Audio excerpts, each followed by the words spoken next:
A verdade é que possuímos muito mais registros sobre Jesus de Nazaré do que sobre a maioria das figuras históricas do primeiro século. Ao todo, são pelo menos 18 fontes, sendo 12 delas de origem não cristã. O que aprendemos sobre a ressurreição ao longo dos séculos está longe de ser completo. Durante quase 2000 anos, o mundo conheceu apenas uma versão da história, a que terminava em um túmulo vazio. Crescemos acreditando que as últimas palavras já estavam escritas, definitivas e inquestionáveis. Mas e se os capítulos finais não tivessem sido perdidos por acaso? E se, na verdade, tivessem sido deliberadamente ocultados? Bem longe de Roma e dos concílios ocidentais, monges etíopes guardaram um relato diferente. Não se tratava de fragmentos ou lendas, mas de passagens inteiras, escritas, preservadas e agora traduzidas.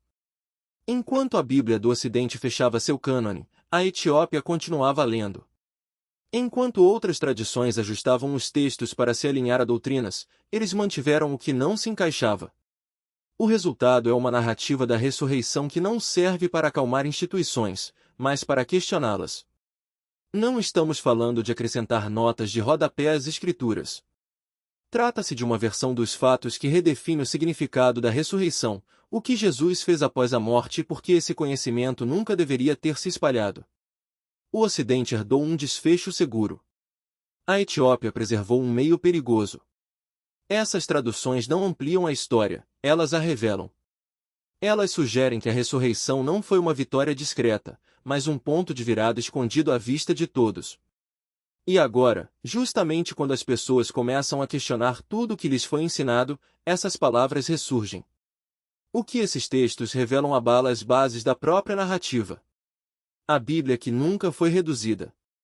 A maioria das pessoas cresce acreditando que existe apenas uma Bíblia, um livro único e imutável, sempre igual desde sua origem. É ensinada como uma obra completa, definitiva e inalterável. No entanto, a história conta uma versão bem diferente.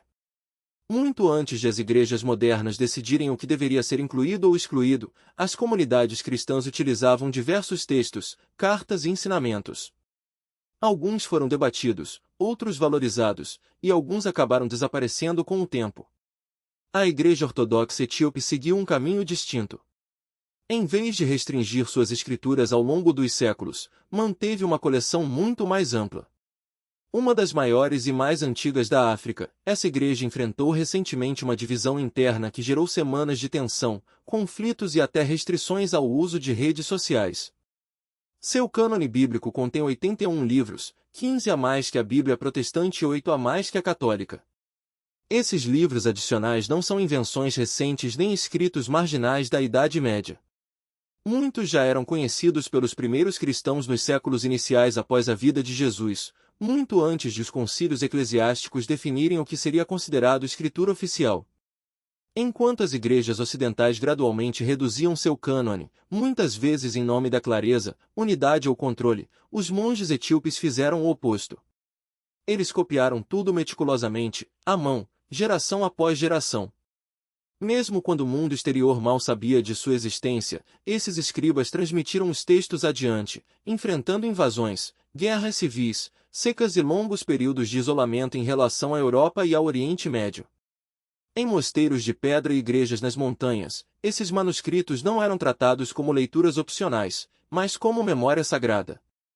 Escritos em ge'ez, uma língua antiga que não é mais falada no cotidiano, mas ainda usada em cultos etíopes, os textos não passaram pelas mesmas camadas de tradução e revisão que os manuscritos ocidentais.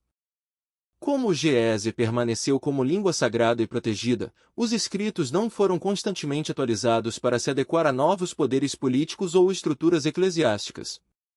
Em vez disso, mantiveram-se próximos de suas formas originais, preservando ideias que gerações posteriores poderiam considerar incômodas, confusas ou até perigosas. Por muito tempo, estudiosos ocidentais desprezaram esses textos etíopes, classificando-os como lendas ou tradições locais.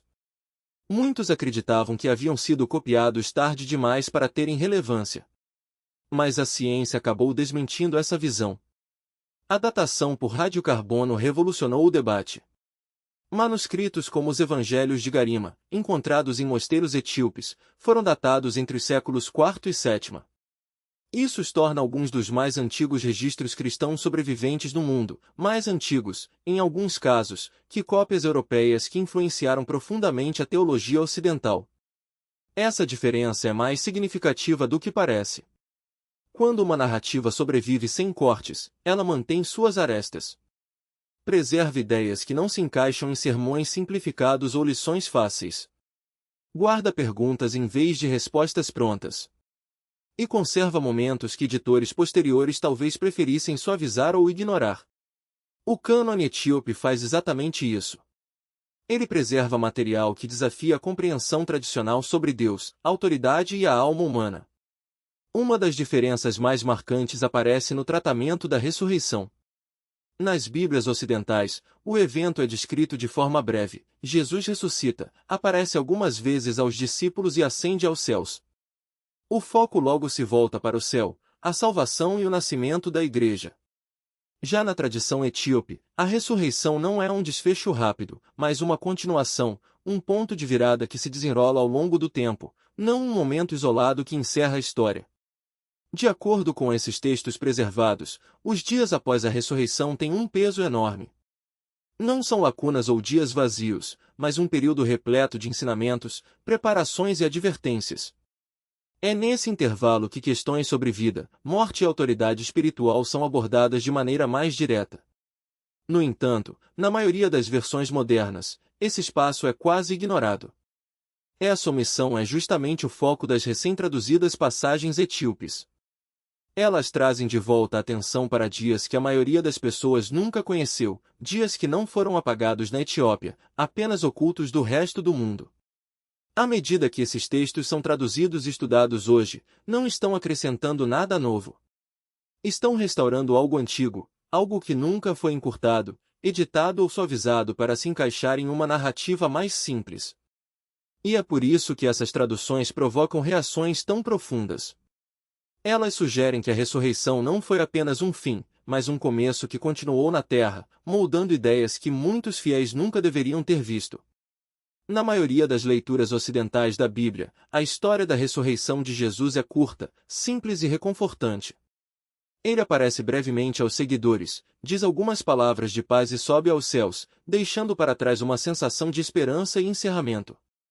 É fácil imaginar um momento tranquilo, suave, feito para consolar os que choram e reafirmar a fé em um Deus distante e intocável.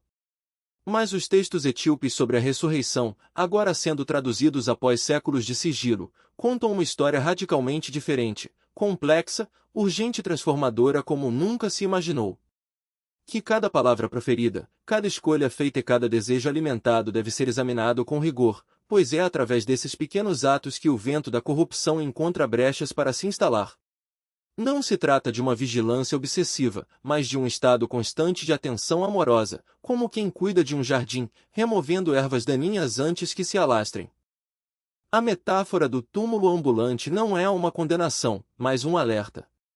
O texto etíope não apresenta essa condição como um destino irreversível, mas como um risco permanente, uma possibilidade sempre à espreita. A diferença entre quem sucumbe e quem resiste não está na ausência de tentações, mas na capacidade de reconhecê-las antes que se enraizem. Jesus, nesses relatos, não oferece uma lista de proibições ou mandamentos rígidos. Em vez disso, ele ensina a arte da observação interna, como distinguir o impulso que vem da alma daquele que nasce do medo, da vaidade ou da ganância. Há um trecho em que ele compara a mente humana a um campo de batalha onde dois ventos lutam pela supremacia. O vento da vida sopra quando agimos com generosidade, quando ouvimos com paciência, quando escolhemos a verdade mesmo quando ela é inconveniente. Já o vento do erro se fortalece na indiferença, na repetição de palavras vazias, no acúmulo de coisas que não nutrem o espírito. O mais surpreendente é que, segundo o texto, esses ventos não são forças externas, mas manifestações da própria consciência. Eles não vêm de demônios ou deuses distantes, mas da maneira como cada pessoa direciona a sua atenção. O que torna essa visão tão revolucionária é que ela transfere a responsabilidade para o indivíduo. Não há intermediários, não há rituais mágicos, não há autoridades que possam absolver ou condenar em nome de Deus.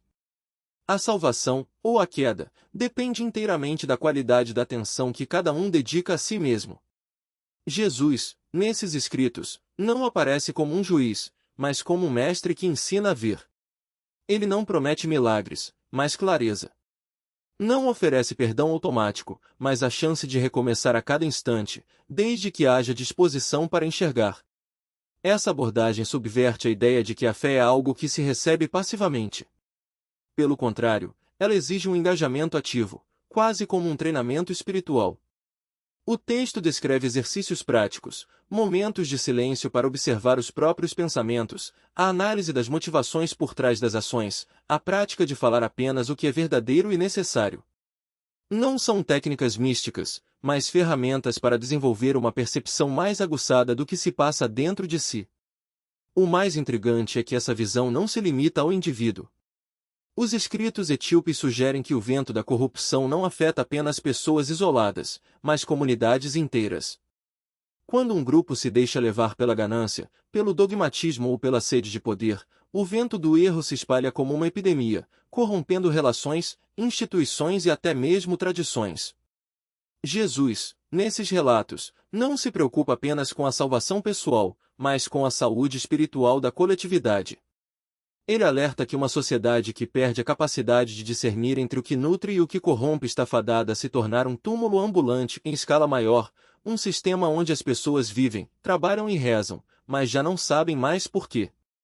A ressurreição, nesse contexto, não é um evento isolado, mas o início de um processo. Os 40 dias que Jesus passa com seus discípulos não são um intervalo entre a morte e a ascensão, mas um período de preparação intensa para uma missão que vai muito além de pregar ou converter. Ele está ensinando seus seguidores a se tornarem guardiões da própria consciência, capazes de resistir às forças que tentam reduzir a fé a um conjunto de regras ou a espiritualidade a um produto de consumo. O que emerge desses textos é uma visão de fé que não se contenta com respostas fáceis. Ela não oferece conforto imediato, mas uma ferramenta para navegar a complexidade do mundo.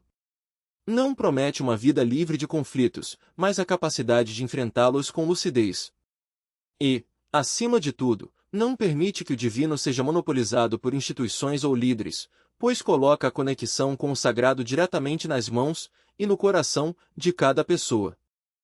A ressurreição não é um dogma a ser aceito, mas um convite a uma transformação ativa. Ela não se limita a prometer um futuro distante, mas exige uma mudança imediata na forma como cada pessoa percebe e interage com o mundo. O que esses textos propõem é uma espécie de alquimia interior, não a transmutação de metais, mas a purificação da própria consciência. A vigilância contra o vento do erro não é um exercício passivo, mas um treinamento constante, como o de um atleta que fortalece o corpo ou de um músico que afina seu instrumento. A diferença é que o instrumento aqui é a mente, e a partitura, a própria vida. Essa abordagem não se contenta com a mera repetição de rituais ou adesão a credos.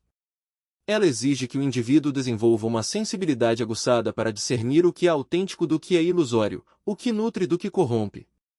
Não se trata de rejeitar a tradição, mas de compreendê-la em profundidade, questionando suas camadas superficiais para alcançar o que há de essencial. A autoridade, nesse contexto, não é negada, mas deslocada, ela deixa de residir em figuras externas e passa a habitar no próprio discernimento de cada um. O sacerdote, o mestre ou o líder espiritual não são mais intermediários obrigatórios, mas guias que apontam o caminho para que cada pessoa encontre sua própria luz. Isso explica por que essas ideias foram tão frequentemente marginalizadas. Uma espiritualidade que coloca o poder nas mãos do indivíduo é, por natureza, subversiva.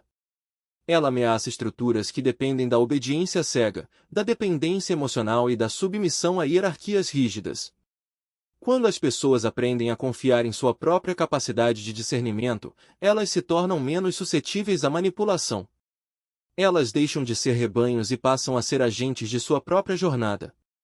Não é à toa que, ao longo da história, aqueles que detinham o controle, sejam impérios, igrejas ou sistemas políticos, buscaram suprimir ou distorcer ensinamentos que promoviam essa autonomia. Afinal, uma sociedade de indivíduos conscientes é muito mais difícil de governar do que uma massa que aceita passivamente o que lhe é imposto. Os textos etíopes, porém, vão além de uma simples crítica ao autoritarismo. Eles oferecem um método. A prática do silêncio, por exemplo, não é apenas uma técnica de meditação, mas uma ferramenta para observar os próprios pensamentos sem se deixar arrastar por eles. A atenção plena não é um fim em si mesma, mas um meio de reconhecer os impulsos antes que eles se transformem em ações. E a observação cuidadosa dos ventos que sopram dentro de cada um não é um exercício abstrato, mas uma disciplina concreta, aplicável a cada decisão, por menor que seja. O que esses ensinamentos propõem é uma espécie de ciência da alma, uma forma de estudar e compreender os mecanismos que regem a experiência humana. E é justamente essa abordagem prática que torna esses textos tão relevantes hoje. Vivemos em uma era de excesso de informação e escassez de significado. Somos bombardeados por estímulos, opiniões e narrativas, mas raramente paramos para questionar sua origem ou seu propósito. As redes sociais, os algoritmos e as bolhas ideológicas criam realidades paralelas, onde a verdade se torna relativa e a reflexão crítica é substituída pela reação imediata. Nesse contexto, as advertências dos manuscritos etíopes soam como um alerta urgente: não se deixe levar pela corrente. Não aceite o que lhe é apresentado sem examinar. Não confunda o barulho com a sabedoria. O que esses textos nos lembram é que espiritualidade não é um refúgio, mas um campo de batalha. Não um lugar de conforto, mas de confronto. Não uma fuga da realidade, mas um mergulho mais profundo nela. A ressurreição, nesse sentido, não é um evento que aconteceu no passado ou que acontecerá no futuro, mas um processo contínuo, que se desenrola a cada escolha, a cada pensamento, a cada respiração. Ela não é sobre ser salvo por algo externo, mas sobre salvar a si mesmo, dia após dia, da ilusão, da complacência e do esquecimento. E é por isso que, agora, esses ensinamentos estão emergindo das sombras. Não como uma revelação repentina, mas como uma resposta a uma necessidade coletiva. Em um mundo onde as instituições falharam em oferecer respostas, onde a fé muitas vezes se tornou sinônimo de fanatismo ou de indiferença, e onde a busca por sentido se perdeu em meio ao ruído, esses textos surgem como uma bússola. Eles não prometem soluções fáceis, mas apontam para uma direção, a de que o poder de transformação sempre esteve dentro de cada um. A questão não é se estamos prontos para recebê-lo, mas se temos coragem de usá-lo. A ressurreição nunca foi um momento de conclusão ou consolo. Foi um processo contínuo, um conjunto de instruções deixadas para a humanidade antes que algo mais sombrio chegasse. Um chamado à vigilância, à consciência interior e ao entendimento das forças duais que habitam cada pessoa, aquelas que podem sustentar a vida ou corroer o espírito. Quando mudamos a perspectiva, tudo o que pensávamos saber sobre a ressurreição se transforma. A narrativa deixa de ser um alívio passivo para se tornar um engajamento ativo, uma tarefa urgente de proteger o próprio coração e a própria mente. As traduções que emergem hoje não são meros artefatos históricos. São um desafio, um convite para enxergar além do que nos foi transmitido e encarar verdades que, em outros tempos, foram consideradas perigosas demais para serem reveladas. A história da ressurreição que a maioria conhece é limpa e contida. Cabe em sermões e hinos. Conforta sem questionar. Os textos etíopes da ressurreição fazem o oposto. Eles perturbam. Alertam. Devolvem a responsabilidade às mãos humanas. Se essas traduções forem autênticas, então a ressurreição não foi um fim. Foi um briefing. Um instante em que a humanidade foi informada de que as regras haviam mudado e que, a partir dali, a atenção seria exigida. Esses monges não preservaram esses escritos por fama ou reconhecimento. Preservaram-nos porque acreditavam que a verdade deveria sobreviver ao poder. Se ela incomoda, a pergunta não é mais se esses textos são reais. A pergunta é: o que acontece quando as pessoas os leem sem filtros? Voltam ao conforto ou assumem a responsabilidade? Se a ressurreição foi feita para despertar, talvez esteja acontecendo novamente agora. Não por meio de milagres, mas através de palavras esquecidas que enfim são ouvidas. Fique conosco, porque essa história está longe de terminar. E o que vem a seguir pode desafiar muito mais do que a história.